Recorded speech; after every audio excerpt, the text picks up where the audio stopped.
Hello everyone, welcome to Efforts. This is me Mitali Singh, your BEd guide. ये है BEd second semester का 7वां video. इससे पहले मैंने 6 वीडियोस और अपलोड किए हैं सीक्वेंस वाइज, और बीएड सेकेंड सेमेस्टर की प्लेलिस्ट के लिंक मैं आपको डिस्क्रिप्शन बॉक्स में दे रही हूँ। अगर आपने अभी तक वो वीडियोस नहीं देखे हैं तो इस वीडियो को देखने से पहले आप वो वीडियोस देख के आइए। सो बीएड सेकेंड सेमेस्टर वालों का जो पहला पेपर है edu BEd 106 school management and leadership, यानी स्कूल प्रबंधन और नेतृत्व, इसका यूनिट 1 और यूनिट 2 हमने फिनिश कर लिया था, और साथ ही यूनिट 3 का पहला पार्ट भी हमने पढ़ लिया है। आज हम पढ़ने जा रहे हैं unit 3, machinery of educational administration in India, Bharat में शैक्षिक प्रशासन की मशीनरी, इसका दूसरा पार्ट। इस यूनिट में आपके क्या क्या टॉपिक्स थे? Central administrative machinery of education and its role, state administrative machinery of education and its role, local educational administrative structure and its function. यहाँ तक के टॉपिक्स हमने पिछले वीडियो में कवर कर लिए थे। आज के वीडियो में हम अपने बचे हुए टॉपिक्स को फिनिश करेंगे, जो कि है functions of UGC, NCERT, NUEPA, NCTE, SIEMAT और डीआईईटी। अपने टॉपिक को पढ़ाना स्टार्ट करने से पहले मैं आपको बता दूं कि इस साल 25 मार्च से मैं सीटेट का free of cost batch start करने जा रही हूँ। सीटेट की प्रिपरेशन हम स्टार्ट करेंगे बिल्कुल बेसिक से। मैं आपको ये मान के पढ़ाऊंगी कि आपको सीटेट के बारे में कुछ भी नहीं पता है। हर चीज़ बिल्कुल बेसिक से, बिल्कुल स्टार्टिंग से। तो अगर आप चैनल पे न्यू हैं, चैनल को सब्सक्राइब कर दीजिए अगर आपको वीडियो अच्छा लगे तो, और अगर आप चैनल पे पुराने हैं तो इसे जितना हो सके अपने दोस्तों के साथ शेयर करिए। एक और बात, मैंने अभी रिसेंटली आपके साथ ये इन्फॉर्मेशन शेयर की थी कि बीएड के 4 वर्षीय और 2 वर्षीय दोनों कोर्सेज को बंद किया जा रहा है। तो अगर आपने ये वीडियो नहीं देखा है तो प्लीज़ इसको चैनल पे जाके ज़रूर देखें, और आपके आसपास जितने भी लोग बीएड कर रहे हैं या फिर फ्यूचर में करने वाले हैं उनके साथ भी शेयर करें। तो चलिए अब वीडियो को स्टार्ट करते हैं बिना समय बर्बाद किए।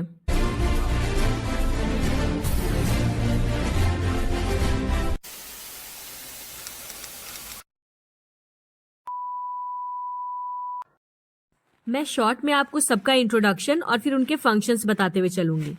एग्जाम में आप अपने हिसाब से उसे इलेबोरेट कर लीजिएगा। तो हमारा पहला टॉपिक है यूनिवर्सिटी ग्रांट्स कमीशन। ध्यान दीजिएगा, ग्रांट्स है, ठीक है। विश्वविद्यालय अनुदान आयोग, पहले इसका इंट्रोडक्शन जान लेते हैं। History suggests the richness of education back in the time when universities like Vikramshila, Takshashila and Nalanda existed. Even on this date, many universities in India hold excellent ranks on the top list of the world. All these universities are controlled, monitored, overseen by the University Grants Commission. हमारा इतिहास उस समय शिक्षा की समृद्धि की गवाही देता है जब विक्रमशिला, तक्षशिला और नालंदा जैसे विश्वविद्यालय मौजूद थे। हालांकि आज की तारीख में भी भारत में ऐसे कई विश्वविद्यालय हैं जो दुनिया की शीर्ष सूची में ऊंचा स्थान रखते हैं, और भारत में जितने भी विश्वविद्यालय हैं उनका नियंत्रण, निगरानी, देखरेख, ये सारी चीजें विश्वविद्यालय अनुदान आयोग करता है। The university grants commission is considered the supreme authority of higher education established by the department of higher education, government of India, following the UGC act 1956. The prime motive of this commission is to coordinate, determine and maintain the higher educational standards of India. विश्वविद्यालय अनुदान आयोग यानी कि UGC, इसको 1956 में स्थापित किया गया था, यूजीसी अधिनियम 1956 के तहत। और इसे किसने स्थापित किया था? भारत के उच्च शिक्षा विभाग ने। इस आयोग का मुख्य उद्देश्य भारत के उच्च शिक्षा मानकों का समन्वय, निर्धारण और रखरखाव करना है। मतलब यूजीसी का काम है हायर एजुकेशन से रिलेटेड सारे मैटर्स को डील करना। It also provides recognition to the colleges and universities in India with infrastructure matching the criteria. Bharat में जितने भी मानदंड से मेल खाने वाले बुनियादी ढांचे वाले कॉलेज और विश्वविद्यालय हैं, उनको मान्यता प्रदान करने की भी जिम्मेदारी यूजीसी की होती है। मतलब जो कॉलेजेस या यूनिवर्सिटीज रिकॉग्निशन के लिए एलिजिबल होते हैं, उनको ऑफिशियल रिकॉग्निशन देने की जिम्मेदारी भी यूजीसी की होती है। In fact, it also provides financial aid in maintaining and uplifting the standards. सिर्फ मान्यता प्रदान करना ही नहीं, बल्कि इन विश्वविद्यालयों या कॉलेजों के मानक को भी बनाए रखने के लिए और साथ ही इनके स्टैंडर्ड को और ऊपर उठाने के लिए भी जो वित्तीय सहायता होती है वो भी यूजीसी ही प्रदान करती है। सिंपली कहा जाए तो इनके फाइनेंस और मेंटेनेंस की जिम्मेदारी भी यूजीसी की होती है। Its headquarters is in Delhi along with 6 regional centers in Kolkata, Pune, Bhopal, Hyderabad, Bangalore and Guwahati. इसका मुख्यालय दिल्ली में है और साथ ही इसके 6 क्षेत्रीय केंद्र हैं जो कि कोलकाता, पुणे, भोपाल, हैदराबाद, बेंगलोर और गुवाहाटी में हैं। अब देखते हैं functions of UGC. It is the supreme body that coordinates and fosters university education throughout the country. ये सर्वोच्च निकाय है जो पूरे देश भर में विश्वविद्यालय शिक्षा का समन्वय और प्रचार करता है। It defines and fortifies the minimum standards and rules that every recognized institution has to follow. जितने भी मान्यता प्राप्त संस्थान हैं उन सबको एक पर्टिकुलर रूल्स और रेगुलेशंस फॉलो करने होते हैं। तो उन सारे न्यूनतम मानकों या नियमों को परिभाषित करना और साथ ही उनका पालन कराने का भी काम यूजीसी का होता है। देखिए, मैं आपको शॉर्ट में एक एक लाइन में सारे पॉइंट्स एक्सप्लेन कर दे रही हूँ। आप इसको जब एग्जाम में लिखेंगे तो अपनी तरफ से थोड़ा सेंटेंसेस ऐड करके इलैबोरेट कर देंगे। It maintains the connection between the union and state governments and institutions of higher education. Bharat में जो संघ और राज्य सरकारें हैं उनके और उच्च शिक्षा संस्थानों के बीच में संबंध बनाए रखता है UGC. It also takes care of the standards of national exams such as UGC NET, ICAR NET and CSIR UGC net.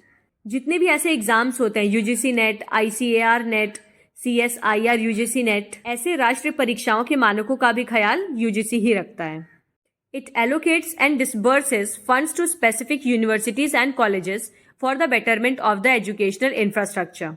ये शैक्षिक बुनियादी ढांचे की बेहतरी के लिए कुछ विशिष्ट विश्वविद्यालयों और कॉलेजों को धन आवंटित और वितरित करता है। It also recommends and or mandates specific changes in university education to the state and central government. राज्य और केंद्र सरकारों को विश्वविद्यालय शिक्षा में विशिष्ट परिवर्तनों की सिफारिश या फिर आदेश भी देता है। नेक्स्ट है national council of educational research and technology NCERT, राष्ट्रीय शैक्षिक अनुसंधान एवं प्रौद्योगिकी परिषद। आप लोग फुल फॉर्म सबके याद रखिएगा। The National Council for Education Research and Training NCERT was established on 1st September 1961 under the 1860 Societies Registration Act with its headquarters at New Delhi.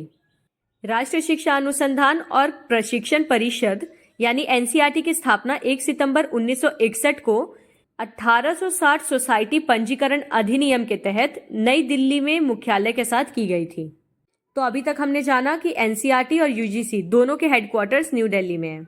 It is concerned with all problems of school education throughout the country and aims to improve education through developing various programmes of research, training, extension and publication. NCERT पूरे देश में स्कूली शिक्षा के सभी समस्याओं से चिंतित है। मतलब उसका फोकस रहता है स्कूल एजुकेशन में जितनी भी प्रॉब्लम्स आ रही हैं उनको टैकल करने में, और इसका उद्देश्य अनुसंधान, प्रशिक्षण, विस्तार और प्रकाशन के विभिन्न कार्यक्रमों को विकसित करके शिक्षा में सुधार करना है।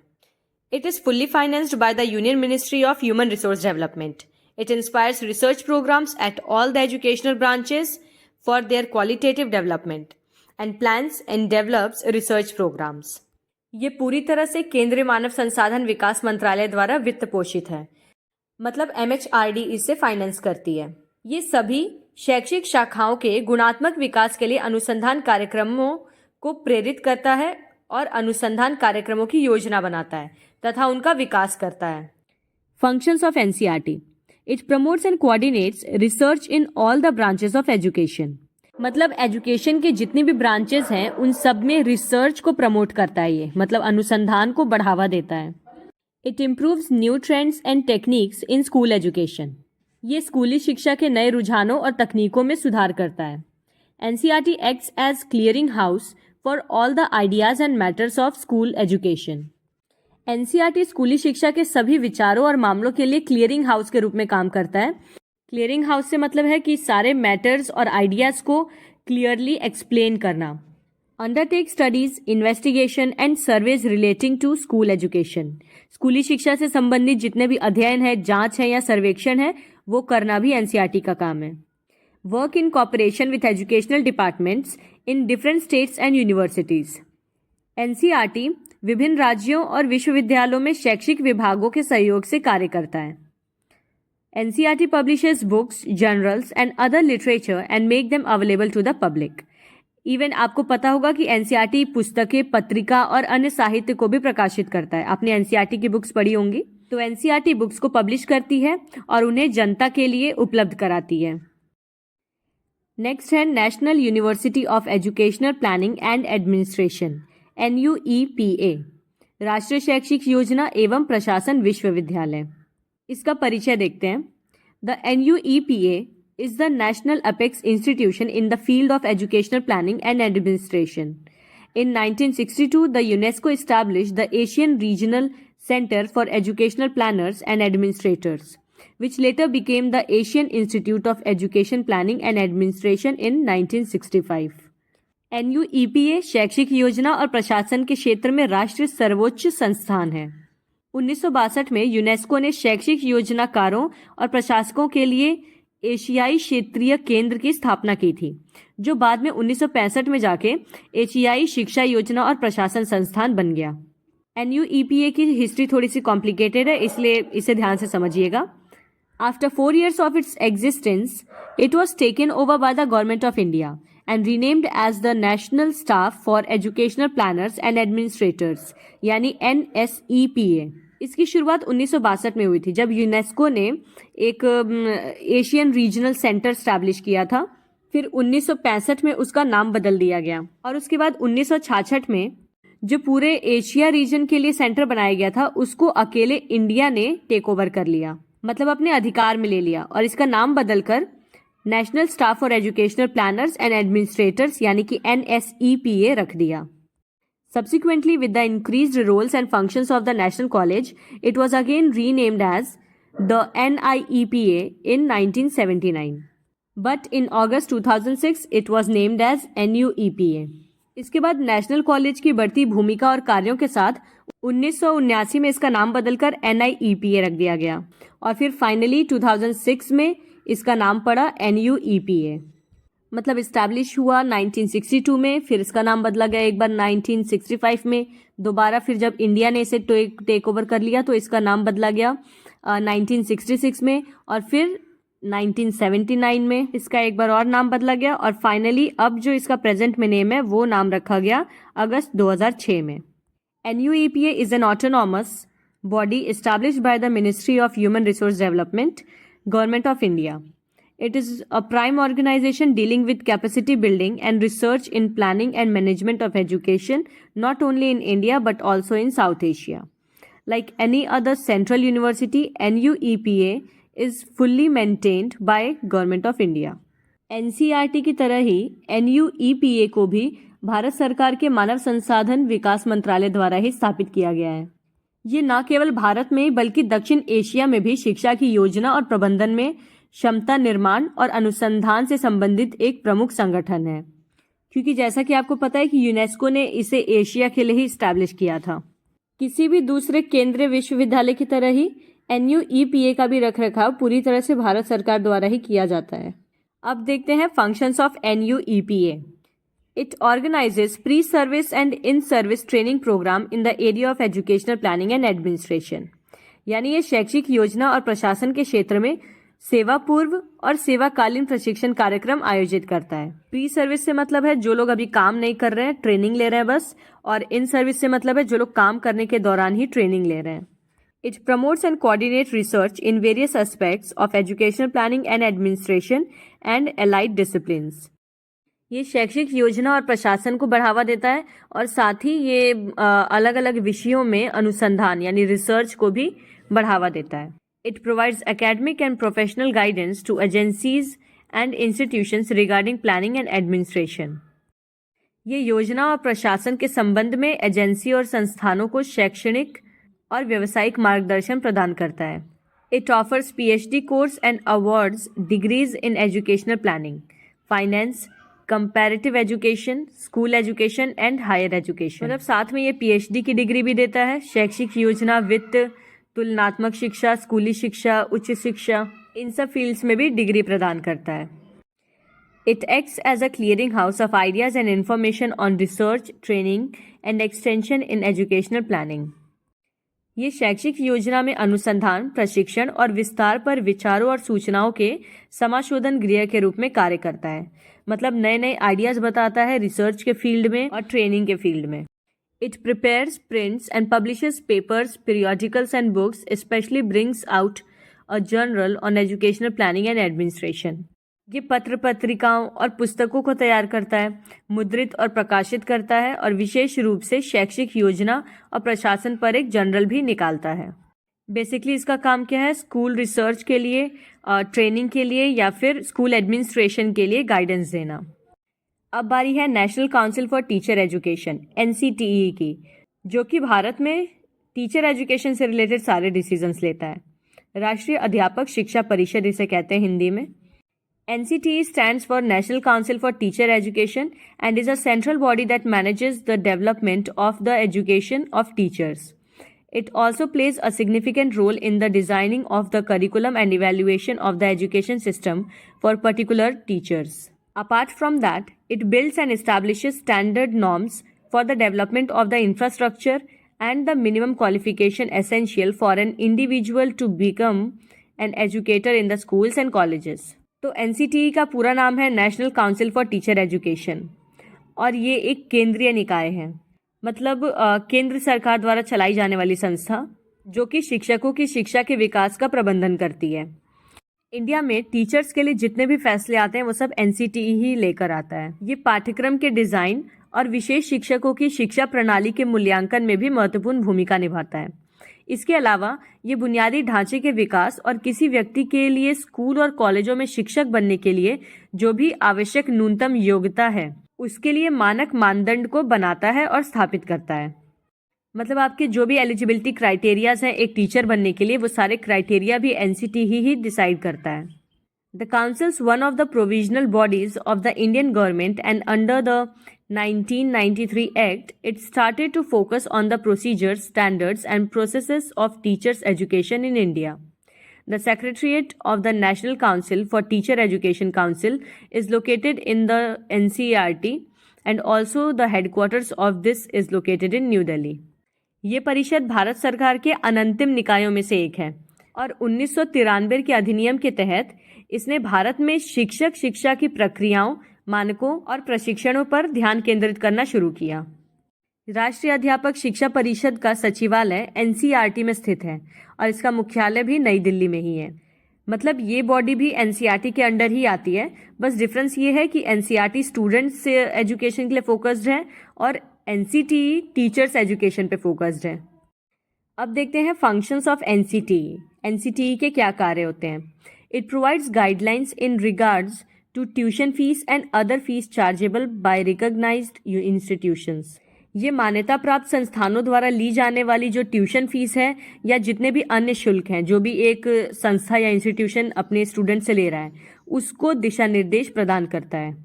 जैसे कि जब आप लोगों ने बीएड में एनरोल किया होगा तो जो गवर्नमेंट यूनिवर्सिटीज़ वाले बच्चे हैं उनका अलग फीस लगा होगा और जबकि प्राइवेट कॉलेजेस वालों का अलग फीस लगा होगा। तो ये जो फीस का क्राइटेरिया है ये भी NCTE ही डिसाइड करता है। It encourages and conducts innovation and research in various areas of teacher education and publishes its results there after.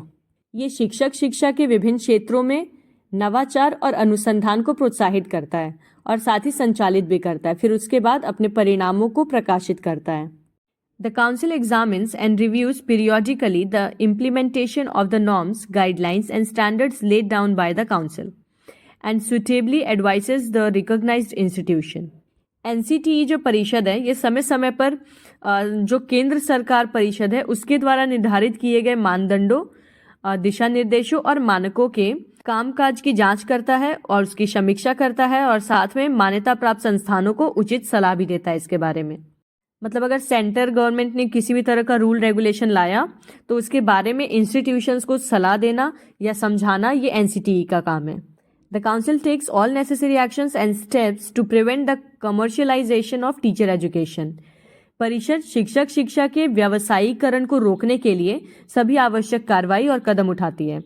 मतलब ये इस बात का ध्यान रखती है कि कोई भी प्राइवेट इंस्टीट्यूशन टीचर एजुकेशन को बिजनेस की तरह ना यूज़ करे।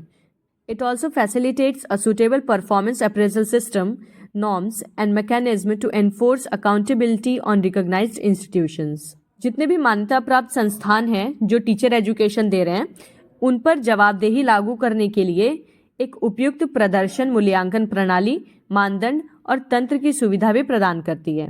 जितने भी टीचर एजुकेशन से रिलेटेड इंस्टीट्यूशंस हैं, उनको सारी गाइडलाइंस देना, नॉर्म्स समझाना और रूल्स रेगुलेशंस को एक्सप्लेन करती है, जिससे कि टीचर एजुकेशन के स्टैंडर्ड को मेंटेन किया जा सके और ये सारे इंस्टीट्यूशंस अपने हर एक काम के लिए जवाबदेह हों।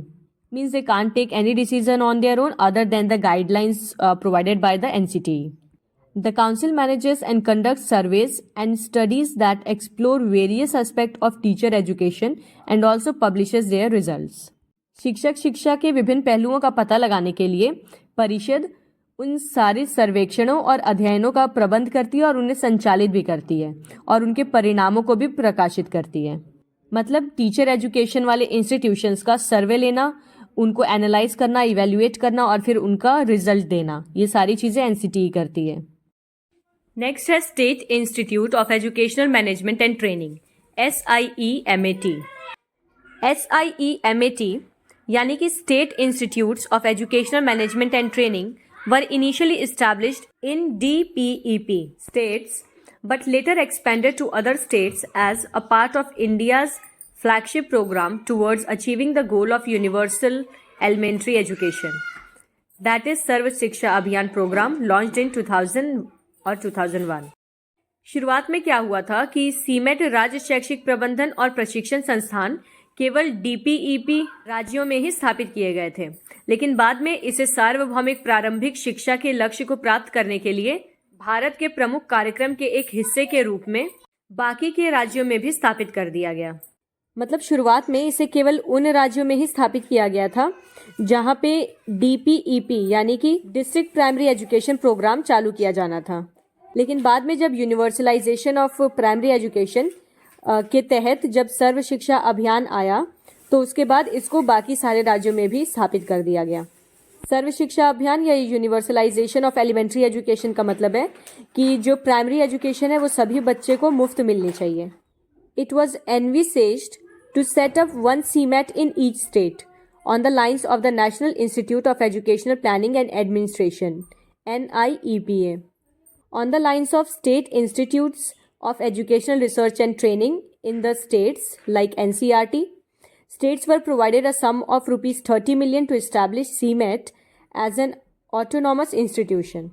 NCERT जैसे शैक्षिक अनुसंधान और प्रशिक्षण संस्थान की तर्ज पर राष्ट्रीय शैक्षिक योजना और प्रशासन संस्थान यानी कि NIEPA की तर्ज पर प्रत्येक राज्य में एक एक CMAT स्थापित करने की परिकल्पना की गई थी। यानी कि NIEPA और NCERT जैसे कुछ संस्था थे जिनके रिकमेंडेशंस के बाद CMAT को बाकी राज्यों में भी स्थापित कर दिया गया और इन CMAT संस्थानों की स्थापना करने के लिए सभी राज्यों को 30 मिलियन रुपए की धनराशि दी गई थी। अब देखते हैं functions of CMAT। It undertakes research, evaluation and experimentation in planning and management at all levels of educational administration. ये शैक्षिक प्रशासन के सभी स्तरों पर योजना और प्रबंधन में अनुसंधान, मूल्यांकन और प्रयोग करता है। मतलब सारे एजुकेशन के लेवल्स पे जितने भी रिसर्च होते हैं, इवैल्यूएशंस होते हैं, एक्सपेरिमेंट्स होते हैं, इन सबको CMAT मैनेज करता है। It develops and manage a system of educational assessment. ये शैक्षिक मूल्यांकन की एक प्रणाली विकसित और प्रबंधित करता है। It undertakes, aids, promotes and coordinates research activities including comparative studies in various planning techniques. ये विभिन्न योजना तकनीकों में तुलनात्मक अध्ययन सहित अनुसंधान गतिविधियों का संचालन, सहायता, प्रचार और समन्वय करता है। मतलब इवैल्यूएशन या रिसर्च या एक्सपेरिमेंट से रिलेटेड जितनी भी चीजें हैं ये इसी के कंट्रोल में रहती हैं। It provides professional and resource support in educational planning and management at all levels of administration. ये प्रशासन के सभी स्तरों पर शैक्षिक योजना और प्रबंधन में पेशेवर और संसाधन सहायता प्रदान करता है। प्रोफेशनल्स मतलब कर्मचारी प्रोवाइड करके, और रिसोर्सेज का मतलब है जितनी भी चीज़ें ज़रूरी हैं एक्सपेरिमेंट के लिए, इवैल्यूएशन के लिए या रिसर्च के लिए, उन सब चीज़ों को भी प्रोवाइड करता है। It documents and disseminate state, national and international innovations and information in the areas of educational planning, management and assessment. ये शैक्षिक योजना प्रबंधन और मूल्यांकन के क्षेत्रों में राज्य, राष्ट्रीय और अंतर्राष्ट्रीय नवाचारों और सूचनाओं का दस्तावेजीकरण और प्रसार करता है। यानी रिसर्च और एक्सपेरिमेंट्स के बाद जितने भी नई इनोवेशंस हो रही हैं, जितनी भी नई इंफॉर्मेशन मिल रही है, इन सब की डॉक्यूमेंटेशन करता है। It manages educational information system. ये शैक्षिक सूचना प्रणाली का प्रबंधन करता है। अब आज का लास्ट टॉपिक है हमारा district institute for education and training यानी डाइट, जिला शिक्षा एवं प्रशिक्षण संस्थान। DIETs are considered as a nodal agency at the district level for planning, implementing and monitoring pedagogical activities in the entire district. They also promote a culture of evidence-based practice among all education stakeholders in the districts such as block and cluster level resource persons and teachers. It trains and supports them in their own action research projects. पूरे जिले में शैक्षणिक गतिविधियों की योजना, कार्यान्वयन और निगरानी के लिए जिला स्तर पर डाइट को एक नोडल एजेंसी माना गया है। वे जिलों में सभी शिक्षा हिताधिकारों जैसे कि ब्लॉक या फिर क्लस्टर स्तर के संसाधन व्यक्तियों और शिक्षकों के बीच साक्ष्य आधारित अभ्यास की संस्कृति को बढ़ावा देते हैं। साक्ष्य आधारित का मतलब है जो प्रूफ्स पे बेस्ड हो। डाइट इन ब्लॉक या क्लस्टर्स को उनके खुद के कार्य अनुसंधान परियोजनाओं में भी प्रशिक्षित और समर्थन करता है। Diets will act as nodal institutions to plan, coordinate and execute all in-service training programs for school teachers up to the secondary level in their districts. Diets will have substantial autonomy to determine local training needs, design appropriate in-service training programs and ensure that training inputs are translated to effective practice. Diet अपने जिलों में माध्यमिक स्तर तक के स्कूली शिक्षकों के लिए सभी सेवाकालीन प्रशिक्षण कार्यक्रमों की योजना बनाने, समन्वय करने और निष्पादित करने के लिए नोडल संस्थानों के रूप में कार्य करते हैं। डाइट का एम होता है कि सेकेंडरी लेवल तक के जितने भी टीचर्स हैं जो अभी स्कूल में पढ़ा रहे हैं उनको अपनी सर्विस के दौरान ही नेसेसरी ट्रेनिंग प्रोवाइड करना।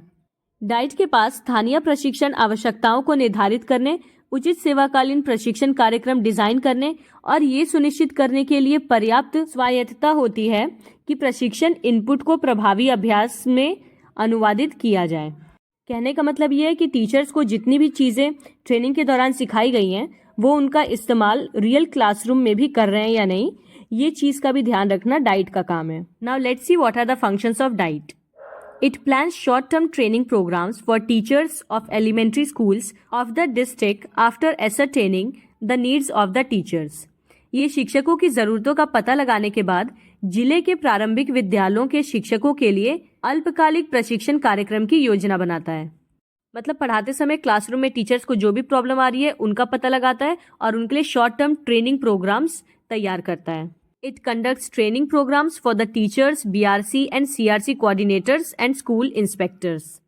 ये शिक्षकों, बीआरसी और सीआरसी समन्वयकों और स्कूल निरीक्षकों के लिए प्रशिक्षण कार्यक्रम आयोजित करता है। बेसिकली डाइट का काम है कि एजुकेशन फील्ड में जिसको भी ट्रेनिंग की ज़रूरत है उसे ट्रेनिंग प्रोवाइड करना। It conducts action research studies and takes up corrective measures. ये क्रियात्मक अनुसंधान अध्ययन आयोजित करता है और सुधारात्मक उपाय भी करता है। एक्शन रिसर्च का क्या मतलब है कि स्कूल में पढ़ाते समय क्लासरूम में जितनी भी प्रॉब्लम्स आती हैं और टीचर जिस तरह की भी प्रॉब्लम्स फेस करता है उसके क्या पॉसिबल सॉल्यूशंस हो सकते हैं। तो डाइट इस तरह के एक्शन रिसर्च कंडक्ट भी कराता है और जो पॉसिबल सॉल्यूशंस हैं उनको भी बताता है। It provides resource support to BRC and CRC coordinators and teachers in schools. ये स्कूलों में जितने भी बीआरसी और सीआरसी कोऑर्डिनेटर्स हैं या शिक्षक हैं उनको संसाधन सहायता भी प्रदान करता है। मतलब जो भी रिसोर्सेज, टीचिंग एड्स की ज़रूरत है कोऑर्डिनेटर्स को या टीचर्स को, वो सारे रिसोर्सेज भी डाइट ही देता है। It reviews block and cluster level performance of teachers and resource coordinators. ये ब्लॉक और क्लस्टर लेवल पे कोऑर्डिनेटर और टीचर्स के परफॉर्मेंस को भी चेक करता है। It monitors pedagogical activities in the district and plan for qualitative interventions at all levels. Block और क्लस्टर लेवल पे टीचर्स और कोऑर्डिनेटर्स जिस तरह की परफॉर्मेंस दे रहे हैं उसका भी इंस्पेक्शन डाइट करता है।